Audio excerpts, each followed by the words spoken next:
Tov. Donc on reprend. Ok. Donc, la parasha de Vaïtranan, on a dit, c'est une consolation. C'est une consolation de quoi? Alors, comme on avait expliqué, le principe de consolation, c'est un principe de consolation, c'est-à-dire, il n'y a pas consolation s'il n'y a pas réparation. C'est-à-dire que la consolation, elle est dans le fait que quoi? Que je découvre que ce que j'ai souffert, c'était indispensable pour obtenir ce que j'ai obtenu, c'est-à-dire pour accéder à cette dimension qui m'était indispensable pour exister, pour continuer. J'aurais pu croire que quoi? Que l'épreuve au départ, elle n'aurait pas dû me revenir. Mais la consolation nous fait découvrir qu'au final, je suis consolé parce que je compris que quoi? Que c'est ce qu'il me fallait. D'accord? Donc au final, le don de la Torah, les deuxièmes tables, ouais, est une consolation dans le fait que quoi? Qu'il y a réparation. C'est-à-dire, on sait, c'est-à-dire, Zéa Giloui, c'est ça la révélation de Yom Kippour, c'est ça la révélation des deuxièmes tables, et c'est ça la révélation de Yom Kippour, que quoi? Que le Matan Torah, les deuxièmes tables, elles vont nous amener, ouais, elles vont nous amener aux premières tables.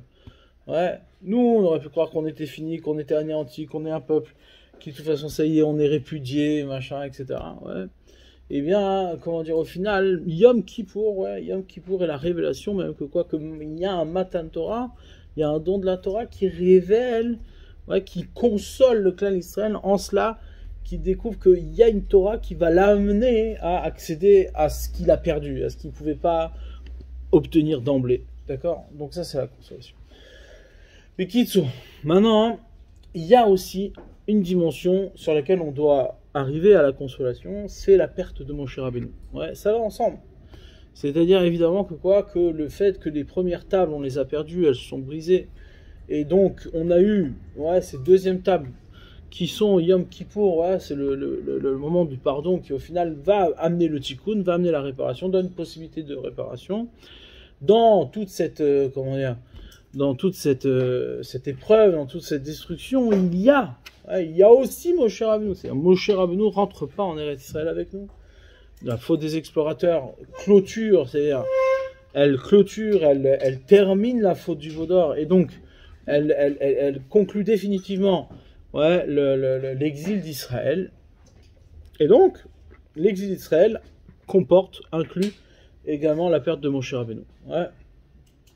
Dans tous les cas, de cela aussi, on est consolé. De cela aussi, on doit être consolé. Ouais.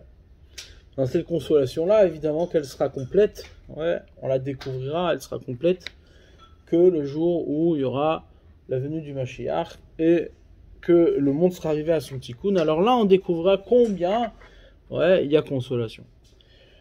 Dans tous les cas, cette paracha, la paracha que l'on entame cette semaine, Eikev, ouais, c'est une paracha qui est exceptionnelle en cela, que elle vient nous expliquer comment se fait la consolation, par quel biais se fait la consolation. Ouais. Quand on est au milieu de l'épreuve, la consolation, elle n'est pas perceptible. Elle n'est pas perceptible. On peut avoir un début de consolation en cela que je sais, ouais, je perçois qu'il y a une nécessité d'un cheminement long pour pouvoir arriver au tikkun. Ouais. C'est-à-dire, normalement, ce qui se passe, c'est quoi? C'est qu'avant de faire la faute, alors j'ai l'impression de pouvoir obtenir quelque chose, mais lorsque je fais la faute, j'ai l'impression d'avoir perdu. D'accord? Mais il y a ce moment, ouais, de réparation où la réparation n'est pas arrivée, mais je sais qu'elle est en chemin. Ouais, c'est-à-dire que j'ai compris que j'étais pas apte. C'est-à-dire que le chemin que j'avais pris n'était pas le bon, mais qu'il y a un nouveau chemin à prendre, ça va être long, ouais, mais je sais que ce chemin-là, il va m'amener au tikkun, il va m'amener à la réparation. Ouais. Ça veut dire que je n'ai pas le résultat, je n'ai pas la réparation, mais je suis sur le chemin de la réparation. Ça, c'est ce qu'on appelle Eikev. Ouais. C'est ce qu'on appelle la Metsiout du Eikev. C'est la Metsiout du Eikev. On voit ici, il y a quelque chose dans cette paracha qui est, exceptionnel. Ouais. Il y a une association dans la Torah, dont on a déjà parlé, qui est une association de deux concepts, ouais, qui sont d'un côté la shmiya, l'écoute, et de l'autre côté le ekev, le talon. Ouais. Comme c'est marqué ici, Vaya ekev tishmeun. La traduction, ouais, de cette expression-là n'existe pas. Elle est impossible. Vaya ekev tishmeun et Amishpatim. Et lorsque Ekev Tishmeun, c'est-à-dire par cela, c'est-à-dire par le talon de votre écoute, ouais, au talon de votre écoute, ouais. Donc on va essayer de comprendre quel est le concept ici. Il y a Ekev Tishmeun, c'est-à-dire à cause de cette écoute, ouais. C'est-à-dire au talon de l'écoute, voilà, ce qui va provoquer l'écoute. Il y a Ekev Tishmeun. Donc littéralement, et lorsque au talon de l'écoute, vous allez entendre, vous allez écouter, au talon, et amishpatim, les lois, ces lois-là, où shmartem asitem, et vous allez les garder, et vous allez les accomplir au tam, ouais, v'shamar Hashem elokecha alecha et aberit, alors Hashem, l'éternel ton Dieu, gardera son alliance, va être à chesed et la générosité, Hashem nishbala votera qu'il a juré à tes pères. D'accord? Là, ici, on assiste à l'association de deux concepts qu'on revoit souvent ensemble dans la Torah, c'est le terme de Ekev et le terme de Shmiya, ouais, le talon et l'écoute. Où on a une autre fois l'association entre ces deux concepts, ouais, on sait qu'il y a un personnage dont on parle souvent, c'est Rabbi Akiva qui était le maître, ouais, le pilier de la Torah Sheba'al Peh, le pilier de la Torah orale. Ouais. À savoir que il y a Moshe Rabbeinu qui est le prophète et le pilier de la Torah écrite, ouais, et Rabbi Akiva qui est le pilier de la Torah orale. Rabbi Akiva, ouais, il faisait partie de la tribu de Shimon, comme c'est marqué dans Chazal, chez nos maîtres, ouais, dans plusieurs endroits, mais entre autres dans le fait que récemment on a vu que Rabbi Akiva était le Gilgul de Zimri ben Salou. Zimri ben Salou qui était, ouais, Nassi, était le prince de la tribu de Shimon, hein, Sibet Av la Shimoni, ouais. Et donc ce Zimri ben Salou était, ouais, Rabbi Akiva était le Gilgul de Zimri ben Salou, et Rabbi Akiva a réparé la faute de Zimri ben Salou. Et on sait que Rabbi Akiva était de la tribu de Shimon. Ouais, on sait que Rabbi Akiva était de la tribu de Shimon, comme c'est ramené dans plusieurs endroits, dans le Rambam Pano, dans le Marsha aussi. Le Marsha, il ramène qui ramène le Rambam Pano, que effectivement, qui ramène, ouais, effectivement, Rabbi Akiva était de la tribu de Shimon. Mais qui sont? Dans tous les cas, on voit que Rabbi Akiva, il faisait partie, c'est-à-dire, il est Ekev, ouais, il est le talon, et il est la Torah Sheba'al Peh. Torah Sheba'al Peh, le pied de la Torah orale. C'est-à-dire il associe, ouais, ce personnage associe la capacité de l'écoute, c'est-à-dire cette shmiya, cette écoute. La Torah Shebirtav, on l'aperçoit à l'idée Reïya. La Torah écrite, on l'aperçoit par le biais de la Reïya, par le biais de nos yeux. Alors que la Torah orale, on l'aperçoit par le biais de nos oreilles. Vaya Ekev Tishmeun. Lorsque du talon, vous entendrez. Ouais. Maintenant, on va essayer de réfléchir. Pourquoi ces deux concepts, ouais, ils sont associés? C'est-à-dire à la fois la shmiya, l'écoute, et à la fois le talon. Quel rapport il y a entre l'un et l'autre? Ouais. Quel rapport il y a entre l'un et l'autre? Ça, c'est ce qu'il va falloir qu'on découvre. Seulement, il y a aussi un autre endroit, ouais, où on peut remarquer ce ribour, ce lien entre la shmiya et le talon, entre l'écoute et le talon. Ouais. Ce lien-là, on le redécouvre avec Yaakov. Ouais, Yaakov Avinu. On a expliqué, ouais, que Esav, son kohar était Bédibour, sa force était dans la parole. Ouais. Comme c'est marqué, il était Tsaïd Befiv, ouais, il avait la chasse dans sa bouche, et il était Tzad. Ouais. Comme c'est marqué, le Midrash ramène que il a battu, ouais, il est allé piquer la tunique de Nimrod. Ouais, cette tunique, il a piqué à Nimrod, que Nimrod aussi, il était Tzad Da'atam chez la briotte, il chassait l'esprit des hommes par la bouche, ouais, par sa bouche. Et pareil, Esav, il était Tzad Befiv, il chassait l'esprit de son père par sa bouche, ouais. Comme il dit le Harizal, ouais, comment il s'appelle, le Esav, ouais, il avait il était, c'est-à-dire dans Tsaïd Befiv, il y avait un réach, ouais, une odeur de Torah chez Béalpé, qui faisait allusion à Rabbi Akiva, qui lui était Ben Gerim, ouais, qui était un fils de converti, qui descendait de Esav, et Miko Arzé qui descend de Esav. Alors il y a un réach, ouais, il y a une odeur de Torah chez Béalpé, une odeur de Torah orale, ouais, comme c'est marqué Mefourash dans la paracha.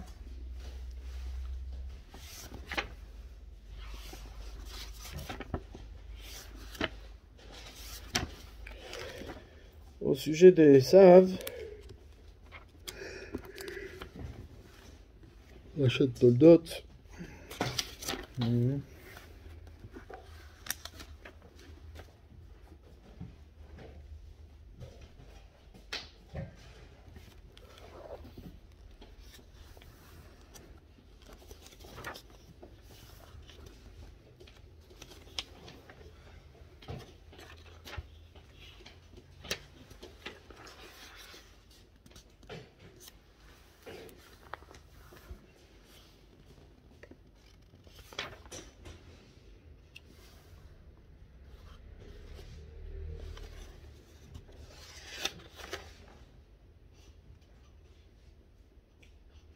Vayehav Yitzhak et Esav qui tsaïd befiv. Yitzhak il aimait Esav parce qu'il y avait la chasse dans sa bouche. Rivka ou Evet et Yaakov, et Rivka elle aimait Yaakov. Ouais, le Rashi dit tsaïd befiv.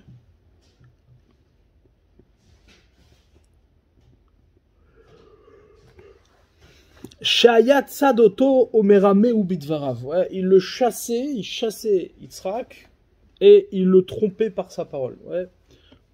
C'est-à-dire toute la force de Esav était béfive, elle était dans sa bouche. Maintenant, il y a un truc qui est bizarre. Comme on en a parlé un petit peu la dernière fois, vite fait. Ouais, la difficulté, ouais, c'est d'entendre que comment tu peux dire que le corps de Esav il est dans sa bouche, ouais, alors que on voit que la force de Esav elle est dans sa bouche, alors que de l'autre côté, c'est marqué que Yitzhak il a reconnu Esav. Ouais, Yitzhak il a reconnu Esav par le fait qu'il a constaté que c'était Yédé Esav, que c'était les mains de Esav. Ouais, comme c'est marqué. Lorsque Yaakov il s'est déguisé, c'est-à-dire il a mis les habits de Esav et qu'il est allé chercher la bénédiction. Il y a marqué que Yitzhak, comme il était aveugle, qu'est-ce qu'il a fait? Il a touché Yaakov, pardon, et il a vu que Akol Kol Yaakov, il a constaté que Akol Kol Yaakov, c'était la voix de Jacob, Vayadaim Yedé Esav, et que c'était les mains de Esav. Donc on pourrait croire que ce qu'il a fait, ce qu'il a convaincu qu'au final il y avait du Esav là-dedans, c'est quoi? C'était le fait que c'était Yedé Esav, le Kohar, c'est-à-dire la force de Esav, elle est dans ses mains, comme nous disent nos sages. Esav, c'est une lachon asiya, c'est-à-dire c'est le pouvoir faire, c'est le kohar de la asiya, de l'action. Ouais. Donc, c'est-à-dire, en quoi? C'est-à-dire, d'un côté, tu me dis que sa force est dans sa bouche, et de l'autre côté, on voit que sa force est dans ses mains et dans son action. Mais, évidemment que lorsque Yitzhak, il a vu, ouais, il a compris que c'était Kol Yaakov, c'était la voix de Jacob, et que c'était les mains de Esav, ouais, si Béhémet, mets-toi à la place de Yitzhak, ouais. S'il voit que c'est les mains de Esav, mais de l'autre côté il voit que c'est les mains de Jacob, ouais. Alors qu'est-ce qui te fait croire que c'est bien Esav? Il y a aussi la voix de Jacob là-dedans. Or Esav n'a pas l'habitude d'avoir la voix de Jacob, ouais. Et là-bas, il faut comprendre ici que Yitzhak avait laissé, c'est-à-dire il avait Bémet, ouais, l'espoir, comme c'est marqué dans les Mefarshim. C'est-à-dire il avait l'espoir que Esav soit celui qui porte la voix de Jacob. Ouais. C'est celui à Yédé Esav, par les mains de Esav, alors la voix de Jacob allait porter. Ouais, elle allait résonner. C'est ça qu'il a vu. Kol Yaakov, c'est la voix de Jacob et c'est les mains de Esav. Donc Bémet, en vérité, ouais, la force de Esav était dans sa bouche. La seule chose, c'est quoi? C'est que jusqu'à maintenant, il était méramé. Ouais, Yitzhak, il pensait que jusqu'à maintenant, il trompait, il rusait, il utilisait sa force, ouais, de séduction par la bouche. Ouais. Mais lorsqu'il est arrivé au moment de la bénédiction, il s'est dit peut-être que ça lui a fait Teshuvah, et que Bémet, il a assumé son rôle. Et donc, Yédé Esav, que les mains de Esav, aujourd'hui, elles sont suffisamment matures et à disposition de la voix de Jacob. Ouais, aux dispositions du Kol Yaakov, de la voix de Jacob. D'accord? Donc, en vérité, au fond, le koar, ouais, la force de Esav, c'est la voix de Jacob. Maintenant, dans tous les cas, on voit que le Kol, ouais, la voix, elle est associée à Yaakov. Ouais, elle est associée à Yaakov. Et ce qui est perturbant ici, c'est quoi? C'est qu'on parle pas du Kol Israël. On parle pas de la voix d'Israël. On parle de la voix de Jacob. Ouais, on parle de la voix de Jacob.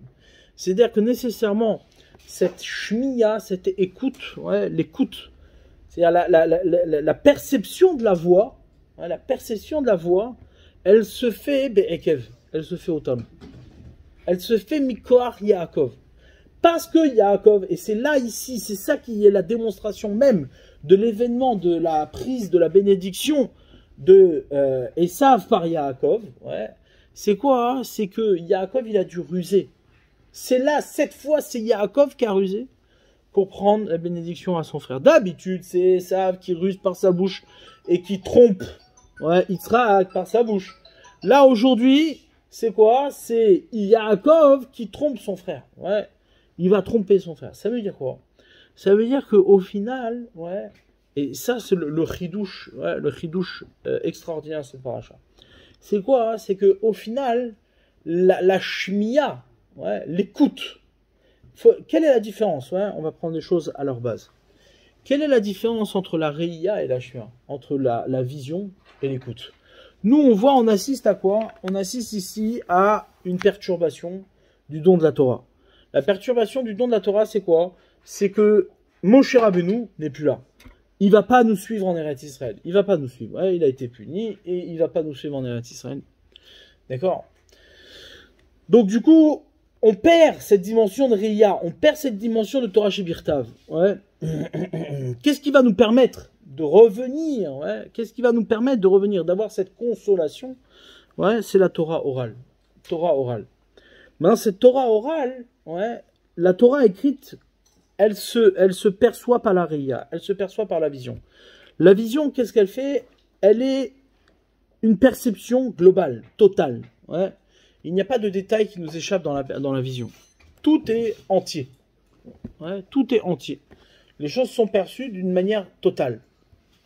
Alors que la shmiya, ouais, le principe de l'écoute, c'est comment dire, se base sur le simple fait que quoi, qu'une écoute, elle est obligée de rassembler tous les éléments qu'elle a entendus pour pouvoir construire une compréhension. Ouais.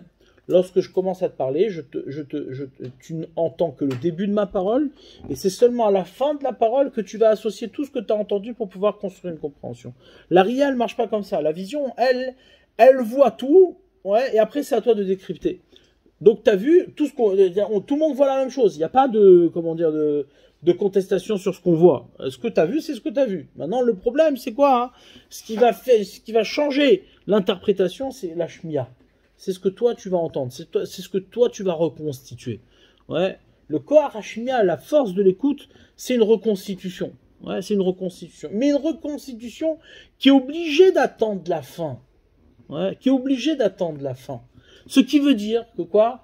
Qu'au fur et à mesure du cheminement de l'écoute, il y a forcément une, comment dire, une démarche de Ekev. C'est-à-dire que tu es obligé de contourner ce qui t'est proposé en premier pour pouvoir être dans l'attente du sens vers la fin. Ouais, comprenez bien ce que je dis. C'est-à-dire, là, ici, on est mamache dans quelque chose de, comment dire, de fondamental. Dans la Réia, t'as pas besoin de ruser. Ce que tu as vu, c'est ce que tu as vu. Ouais, tout le monde voit la même chose. T'as pas besoin d'interpréter. Ouais, si tu interprètes, c'est déjà un problème interne, personnel, intérieur. Ouais, tu es obligé d'interpréter ce que tu vois parce que tu ne peux pas supporter ce que tu vois. Mais ce que tu as vu, c'est ce que tu as vu. Tout le monde a vu la même chose. D'accord? Très bien. Maintenant, la shmiya, l'écoute, qu'est-ce qu'elle fait? Elle voit une première séquence, et cette première séquence n'est pas suffisante pour donner du sens. Donc, qu'est-ce qu'elle est obligée de faire? Elle est obligée de contourner cette première séquence et d'attendre. D'attendre. Ouais. Ça, c'est le Kohar de Yaakov. Yaakov, quand on nous dit à Kol Kol, c'est ça que Yitzhak il a mis en évidence, que la bracha, elle revient à Kol Kol Yaakov à Yadaim Yede Esav. Ce qu'il a constaté, Yitzhak, c'est quoi? C'est que Esav était en capacité, ouais, d'attendre, c'est-à-dire d'être en capacité d'attendre, de pas vouloir de suite le sens des choses. Et en vérité, il s'est trompé. Parce que ce qui était devant lui, c'était Yaakov. Ouais. Mais, comment dire, mais au fond, Esav, ce qui se passe, c'est quoi? C'est qu'Esav, il a un koach hadibour, il a une force de la parole qui est en vérité complètement destructrice du sens. Elle est complètement destructrice du Ekev. Ce qu'elle veut, c'est quoi? C'est que dès qu'elle a ouvert la bouche, les choses doivent faire sens. Ouais. Il n'y a pas une bouche qui attend le sens. Ouais. Les choses, elles doivent faire sens immédiatement. Ouais. Ça, c'est la précipitation de, comment dire, de la perception de Esav, parce que Esav se prend pour un dieu. Ouais. Comme Esav, ouais, l'homme. Ici, Esav, il perçoit l'homme comme étant absolu. D'accord? Et donc, celui qui a la centralité de toutes les volontés. Au bout du compte, forcément, ce qu'il parle, c'est c'est ce qui est, c'est ce qui existe. Il n'y a pas besoin d'attendre et de contourner, ouais, ce qui t'est proposé pour pouvoir comprendre le sens des choses. Ouais. En vérité, le propre de la chorma, le propre de la sagesse, ouais, c'est quoi? Et c'est ça le défi de Yaakov. Le défi de Yaakov, c'est une capacité énorme. C'est-à-dire, c'est incroyable que au final, c'est-à-dire quand on y réfléchit, on voit qu'avant d'être Israël, ouais, Yaakov, il était Yaakov.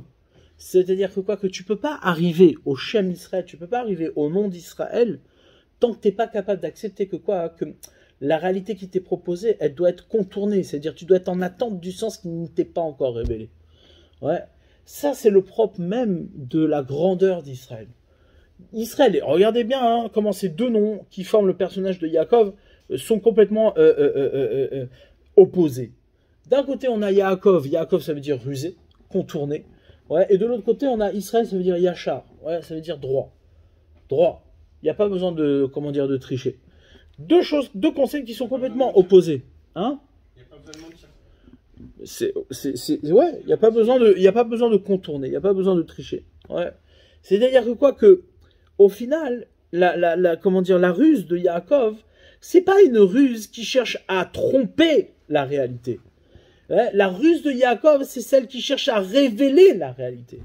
Le monde dans lequel on vit ne peut pas être le sens des choses dans ce qui se propose immédiatement. Ouais, on est obligé d'être en attente du sens, on est obligé de contourner le sens pour pouvoir l'obtenir, pour pouvoir l'atteindre. Ouais. Ce qui t'est proposé d'emblée est forcément une tromperie. Ouais, parce que le vrai sens des choses est à la fin. Ouais, et à la fin. Ça, c'est la réalité d'Israël après la faute. La réalité d'Israël après la faute, ouais, c'est-à-dire ce que ça change, la faute, ou bien le tikkun, c'est quoi? C'est que lorsque les bénis Israël sont aux premières tables, il n'y a pas besoin de l'effort, il n'y a pas besoin de contourner, il n'y a pas besoin de gratter pour aller chercher la réalité des choses. Ouais. Les choses sont immédiatement révélantes. Pourquoi? Parce que le peuple d'Israël est déjà disposé, ouais, à être complètement soumis à la parole d'Hachem. Mais lorsqu'il a fauté, qu'il n'est pas soumis à la parole d'Hachem, et que la seule chose qui le soumet, c'est sa propre volonté, donc qu'est-ce qui se passe? Il est obligé de faire un effort, il est obligé de gratter, il est obligé d'être Ekev. Ouais. C'est ça qu'est dit la paracha. Vaya Ekev Tishmeun. Ouais. Lorsque au talon tu écouteras, lorsque vous entendrez au talon. Ouais. Ça c'est toute la réalité du personnage de Yaakov et de Rabbi Akiva. C'est ça que la Gemara vient nous raconter dans Menachot. Ouais, la Gemara vient nous raconter dans Menachot qu'au moment où Akadosh Baruch Hu, il donne la Torah, Moshe Rabbeinu ala la marom, ouais, Moshe Rabbeinu est monté au ciel et il a vu Akadosh Baruch Hu en train d'être Kotev Ktarim, c'est-à-dire il était en train d'écrire des kitréotiotes, les couronnes qui sont sur les lettres, ouais. Et il lui dit, pour qui tu fais ça? Là-bas, Akadosh Baruch Hu lui répond, il dit, mais tu sais pour qui je fais ça? Pour Akiva. Ouais, Ben Yosef. Il y a un personnage qui va s'appeler Akiva Ben Yosef, qui va venir un peu plus tard. Et c'est pour lui que je fais ça. Ouais. Alors, mon cher ami, il dit, mais moi, je veux voir Akiva, je veux voir un tel homme. Ouais. Je veux voir un tel homme. Donc, il va à la yeshiva, etc. On connaît l'histoire, on l'a raconté plusieurs fois. Mais le sod, ouais, c'est-à-dire le secret de cette Gemara, c'est quoi? c'est de nous faire entendre que Bematan Torah, c'est-à-dire dans le Gilouï de la Torah à Moshe Rabbeinu, il y a Akiva. Ouais, il y a Rabbi Akiva. Il y a Akiva ben Yosef. Ouais. C'est-à-dire que quoi que le personnage de Akiva ben Yosef, il est dans le Gilouï de Matan Torah. Il est dans le Gilouï de Matan Torah à Moshe Rabbeinu. C'est-à-dire dans ce que Moshe Rabbeinu reçoit comme révélation pour donner la Torah, il y a Akiva ben Yosef. Ouais, c'est ça que l'Agmara vient de te dire. Ce qui veut dire, au fond, que quoi? Que tout le Koach Hashmiya, c'est-à-dire toute la force de l'écoute qui est préservée au talon de l'histoire, ouais, ça c'est le point le plus fort, parce qu'en vérité, l'écoute, c'est la seule chose que tu peux pas détruire. La Reya, tu peux complètement la détruire. Tu peux complètement la détruire. La Reya, c'est la parole ? La vision. Ouais, la vision, tu peux complètement la détruire. Et c'est ce qu'on a réussi à faire. Quand Akadosh Baruch Hu nous a donné la Torah, qu'est-ce qui s'est passé? On a fauté, ouais. Et donc, du coup, la Torah chez Birtav, la Torah écrite à la dimension de Moshe Rabbeinu, ouais, on l'a perdue. C'est-à-dire que Moshe Rabbeinu, il a pris les tables, il les a cassées. Ouais. À cause de la faute du vaudor. Maintenant, qu'est-ce qui s'est passé? On a mis corps, ouais, le pardon, c'est-à-dire par le biais de Yom Kippour.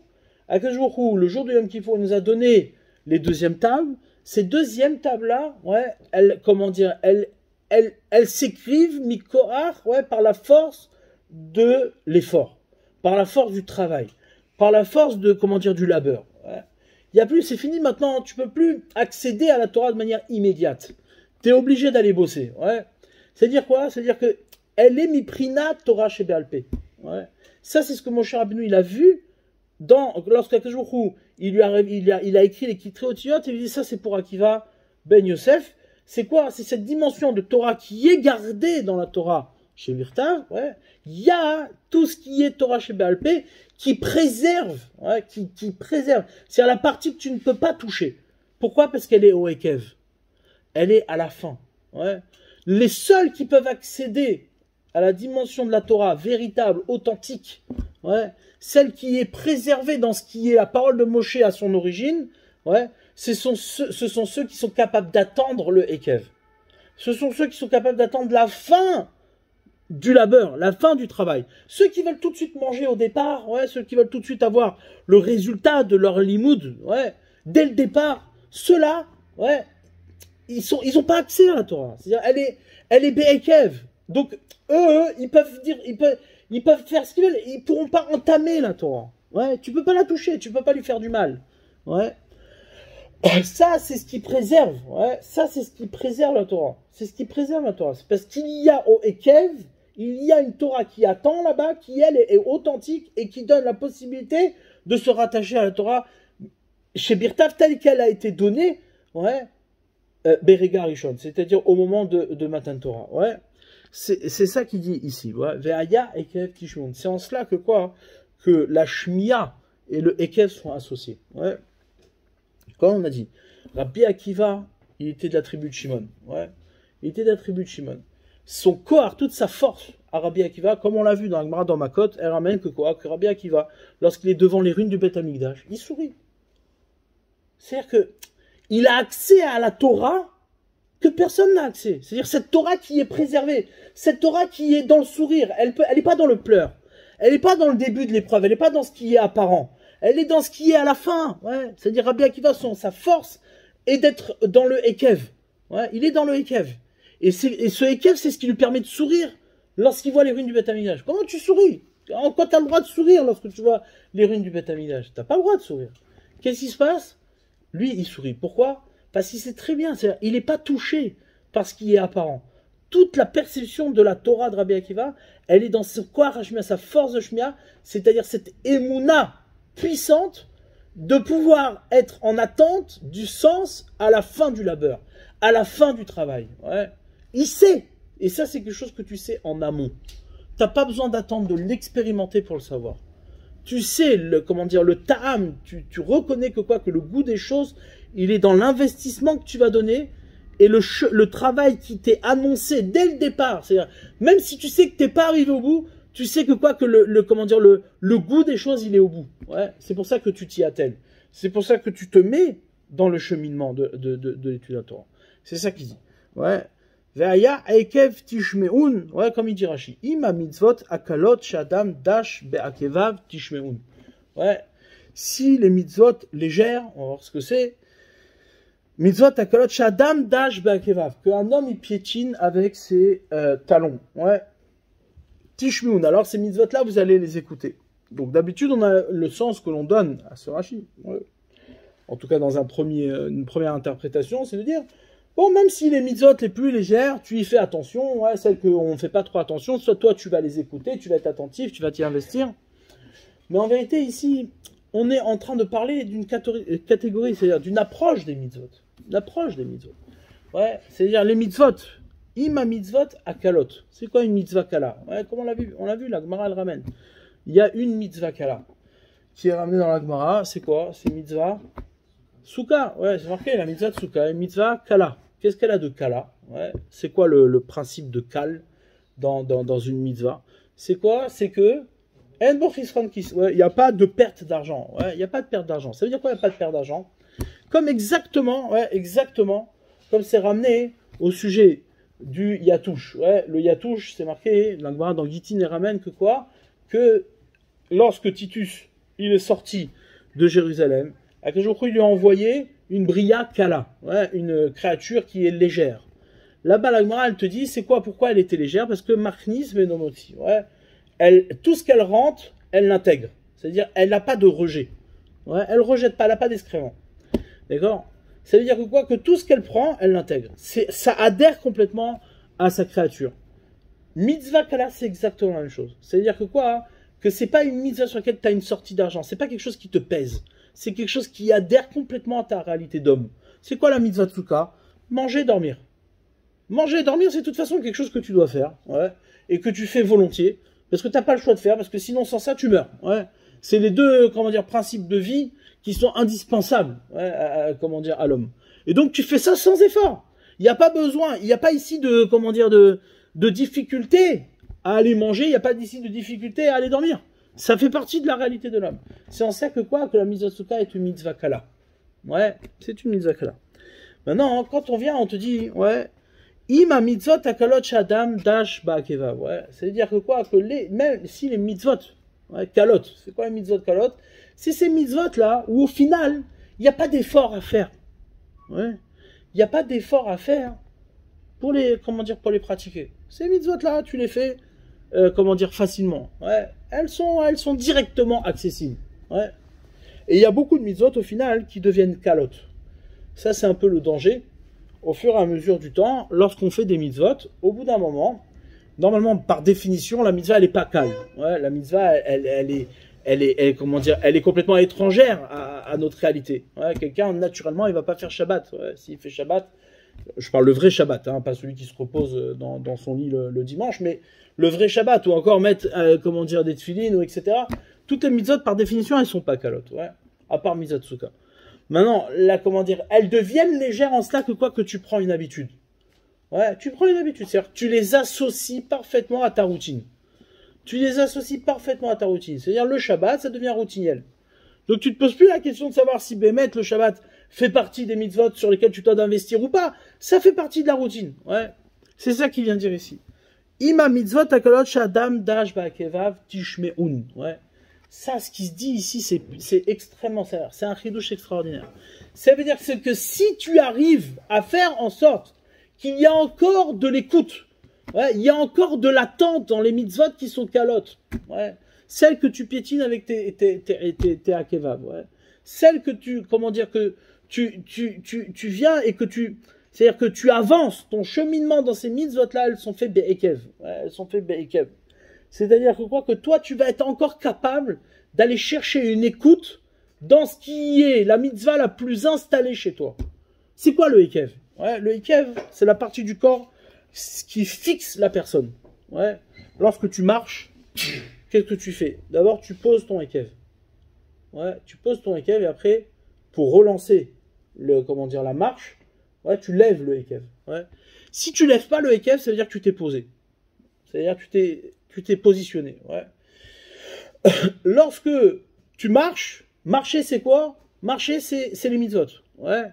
va à l'arta bidrachav, tu viens, tu continues, tu avances, il y a un cheminement, ouais. Non. Lorsque tu viens et tu poses ton pied, et que tu restes au talon, ça veut dire que tu t'es posé, tu t'es arrêté. Ouais. Là, ici, ce qu'elle vient dire, la Torah vient dire Ve'aya ekev tishmeun. Si Bémet, lorsque toi tu t'es posé, tu es capable d'aller chercher une écoute là où tout le monde se pose, c'est-à-dire là où le ekev se pose, ça veut dire qu'il y a encore autre chose à aller chercher. Là-bas au ekev, il y a encore un questionnement. Il y a encore une shmiya. Ouais.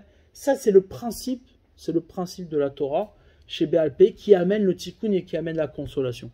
Ouais, juste termine. C'est le principe de Torah qui amène une véritable consolation dans l'étude de la Torah. Pourquoi? Parce que si tu t'arrêtes, ça veut dire qu'il n'y a plus rien à entendre. Et donc, en fait, tu n'es plus dans la shmiya, tu es dans la réia. Ouais, quelqu'un qui n'a plus rien à entendre, il a développé une Torah que de toute façon elle est visible, elle est là, elle est devant moi, comme un objet déposé devant moi sur lequel il n'y a plus du tout de questions. Et donc, il n'y a plus de devenir possible. L'homme ne se construit plus. Ouais. Donc, la Torah, c'est ce que Moshe Rabbeinu vient nous avertir ici. Moshe Rabbeinu, il va bientôt partir. Il va plus être avec nous. Ouais, il va nous quitter. Et nous, on va rentrer en Eretz Israël. Avec le danger, c'est toute la suite de la paracha, avec le danger de s'installer, ouais, de fixer son talon et de ne plus du tout avancer. De ne plus du tout avancer. Il dit le sol, c'est-à-dire ce qui préserve, ouais, la brite, c'est-à-dire l'alliance d'Akadosh Baruch Hu avec les bénis Israël, c'est quoi? C'est le fait d'être capable d'entendre au talon. D'être capable d'entendre au talon. Là où tu penses que c'est fini, c'est pas fini.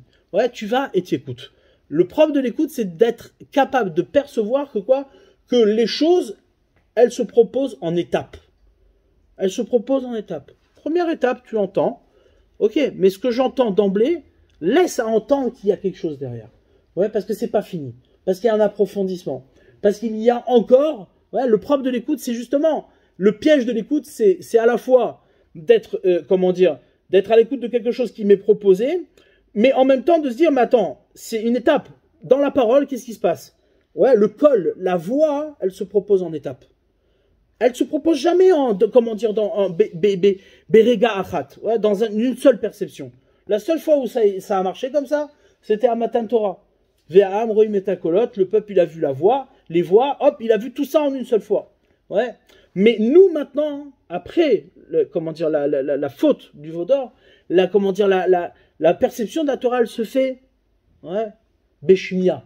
Elle se fait beshmia, étape après étape. Et ça c'est ce qui préserve. C'est ce qu'il dit ici, ouais. Shamar Hashem Elokecha, lecha et aberit ve'et achesed. Hashem, alors à ce moment-là, il gardera pour toi cette alliance et cette générosité à Asher Nishba Lavotecha qu'il a juré à tes pères. D'accord? Pourquoi? Parce que c'est grâce à ça que tu peux être connecté. Ouais, tu peux être connecté au tikkun. Tu peux être connecté à la réparation. C'est pour ça qu'on parle de Igveta de Meshicha. C'est pour ça qu'on parle, c'est-à-dire tout ce qui est associé au talon, ouais, c'est c'est une réalité de Emouna et c'est une réalité de Giloui, de révélation. C'est quelque chose qui est en attente. Ouais, c'est quelque chose qui est en attente. Ouais. Donc là, ici, si on fait attention, ouais, c'est exactement la consolation. La consolation de Moshe Rabbeinu, c'est Rabbi Akiva. Ouais. La consolation de Moshe Rabbeinu, c'est Rabbi Akiva. On a perdu Moshe Rabbeinu dans le sens où, quand on dit on a perdu Moshe Rabbeinu, c'est-à-dire que il n'est pas rentré avec nous en Eretz Israël. Il n'est pas rentré avec nous en Eretz Israël. Et Rabbi Akiva, c'est celui qui est le personnage, d'accord, qui donne l'expérience. Lui-même, il s'est confronté à cette expérience-là et à cette difficulté-là de la venue du Mashiach. Ouais, la venue du Mashiach. Comme c'est marqué, il avait donné toute sa confiance dans Bar Korba. Et au final, qu'est-ce qui s'est passé? Ben, ça a échoué. Ça, par ses fautes, ouais, ça a mené la destruction de l'avenue du Mashiach. Et donc, il a reconstruit, ouais, avec 5 élèves, derrière, toute une Torah qui, elle, promet, elle, qui donne la possibilité. Comment un homme comme Rabbi Akiva, il est capable de reconstruire comme ça sans arrêt? D'où elle vient sa force? Ouais, d'où elle vient sa force? C'est de lui, c'est-à-dire toute la Torah qu'on a, c'est de Rabbi Akiva. Ouais, pourquoi? Parce qu'au final, la Torah de Rabbi Akiva, c'est celle qui nous donne la possibilité de voir, c'est-à-dire comment dire, de comprendre que ce qui nous est proposé, c'est pas fini. Ouais, ce que tu vois maintenant, hein, c'est pas fini. Ouais, parce que si c'était fini, alors ce serait dommage. C'est-à-dire que quoi, que la situation, comment dire, elle serait idéale. Quelqu'un qui arrive à avoir de l'idéal dans ce qui se perçoit là, maintenant, il a un problème. Ouais, c'est-à-dire il est fatigué. Donc, comment? L'homme, par nature, ouais, il a besoin d'être oekev et de poser les choses. La Rabbi Akiva, c'est celui qui est dans l'obstination, c'est-à-dire celui qui va chercher jusqu'au bout le sens des choses. Comme c'est marqué, ouais, Mishemet Rabbi Akiva Batlak Vodatora. Depuis la mort de Rabbi Akiva, le kavod de la Torah il a disparu. Pourquoi dit Rashi? C'est quoi le kavod de la Torah qu'il avait Rabbi Akiva? C'est qu'il était Doresh chaque kotz, vekotz. Ouais, chaque petite, comment dire, kotz, il allait chercher. Il laissait rien. Chaque chose devait avoir du sens. Chaque chose devait révéler quelque chose. Ouais, c'était pas approximatif, c'était pas global. Toi, tu vois le Aleph, tu dis, bon, je vois le Aleph. Et lui, tu dis, non, mais attends, il y a un Aleph, mais t'as vu, ici, il y a un Kotz. Pourquoi il y a le Kotz ici? Ouais.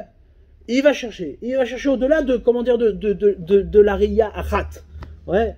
Ça, c'est le danger. Ouais. C'est le danger de la, comment dire, d'une approche des mitzvot, d'une approche de la Torah qui finit dans le Ergen. C'est-à-dire qu'à la fin, tu vois tellement le bête que tu vois pas son Kotz. Ouais. Tu vois tellement la lettre que tu vois pas le Kotz qui est dessus. Et donc au final, tu perds tout ce que la lettre elle promet. Toute la profondeur de la lettre, tu la perds. Ouais. C'est exactement l'attitude qu'on peut avoir dans les mitzvot. C'est-à-dire qu'au final, pour nous, les mitzvot de plus en plus, elles deviennent calottes. Elles deviennent calottes. C'est-à-dire, elles sont tellement calottes qu'au final, on ressent plus la nécessité d'investissement. Ouais. Prenez l'exemple, c'est-à-dire, essayons de nous examiner nous-mêmes. Ouais. On a, pendant 2 ans, ouais, 2 ans, pendant 2 ans presque, comment dire, cette réalité-là, la réalité de la mitzvah, de faire la tfila betsibour, elle s'est effondrée. Mais effondrée, c'est-à-dire que aujourd'hui l'excuse de dire je viens pas, comment dire, au minyan, elle est beaucoup plus facile qu'avant.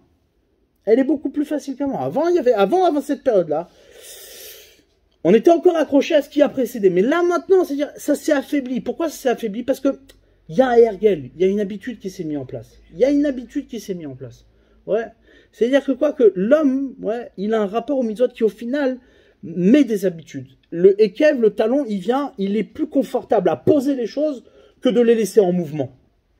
Ouais. C'est beaucoup plus facile. Et Béhémet, comment dire, que ce soit dans toutes les mitzvot, dans Shabbat, dans n'importe quelle mitzvot, à un moment donné, elle devient calme. Et elle devient tellement calme que quoi que on la dénigre. Et Béhémet, c'est comme ça qu'elle s'affaiblit, la mitzvah. Plus elle devient calme à tes yeux, c'est-à-dire que toi, tu as l'impression, bon, bah, elle est complètement intégrée, je la vis facilement, etc. Plus, au final, c'est en perte de recherche et en perte d'approfondissement.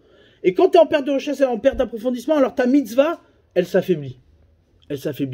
C'est pour ça que quoi, que l'étude de la Torah, elle est indispensable. L'étude de la Torah, elle est indispensable à la vie d'un juif dans ses mitzvot. Quelqu'un qui fait les mitzvot sans étudier, ça veut dire que quoi qu'il sait, et comment dire, les mitzvot, elles sont calottes. Elles sont légères. C'est pas qu'elles sont pas bonnes, elles sont calottes. Ça veut dire que quoi que, tu les prends à la légère. C'est-à-dire, ce qui permet de donner une perspective de mouvement dans les mitzvot, ouais, c'est justement cette dimension de la Torah de Rabbi Akiva. La Torah de Rabbi Akiva, qui vient et qui est, ouais, Be'ekev, c'est-à-dire les choses telles qu'elles te sont proposées ne font pas sens immédiatement. Elles ont besoin, comment dire, de développer cette shmiya, comme c'est marqué, ouais. Depuis la fin de la prophétie, ouais, comme c'est marqué, depuis la fin de la prophétie, alors, qu'est-ce qu'on doit faire? At oznecha ushma divrei chachamim. Ouais. Penche ton oreille et écoute les paroles des chachamim. Ouais. Avant, qu'est-ce qui se passait? Avant, ouais, on voyait, il y avait le prophète, il est là, il t'a amené une riya, il t'a amené une véritable vision. Maintenant, qu'est-ce qu'il faut faire? At oznecha, penche ton oreille. C'est-à-dire, l'effort, ouais, l'étude de la Torah, elle n'est pas dans dans l'accessibilité à la chorma, à la sagesse. Ouais. L'essentiel de l'étude de la Torah, c'est la démarche de At Oznecha. penche ton oreille, Ushma divrei chachamim, et va écouter les paroles des chachamim. Ouais.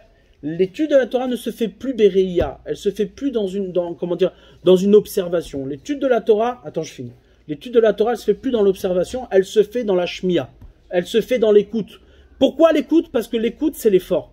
At oznecha. Penche ton oreille, ushma. Ushma divrei chachamim. Pourquoi j'ai besoin de pencher l'oreille pour écouter les paroles des sages? Parce que si tu penches pas l'oreille, l'écoute, c'est pas la même. Il n'y a pas d'écoute si tu penches pas l'oreille. C'est-à-dire que quoi qu'il faut d'abord pencher l'oreille pour écouter. Il y a un effort à faire qui est considérable. Pourquoi? Parce que si tu écoutes sans pencher l'oreille, ça veut dire que tu es déjà, tu es déjà préparé à écouter ce que tu vas entendre. Alors que lorsque tu penches l'oreille, ça veut dire que tu portes une attention sur ce que tu vas écouter. Et donc là, il y a une véritable découverte. Là, il y a un véritable guilouï. Là, il y a une véritable révélation. Sans ça, l'enseignement, il est zéro.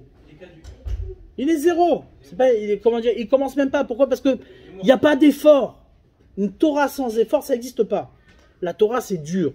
La Torah, elle est difficile. Quand tu étudies la Torah, ça demande un investissement. Tu peux pas acquérir, le bienfait d'une mitzvah sans effort. C'est impossible. Ouais. Si la mitzvah, elle est calme, alors ça veut dire qu'il y a à investir sur le tishmeoun. Il y a à investir sur l'écoute qu'il y a à donner. Là où, bémet, les mitzvot, elles se présentent calottes. Ouais. Top, on va s'arrêter là.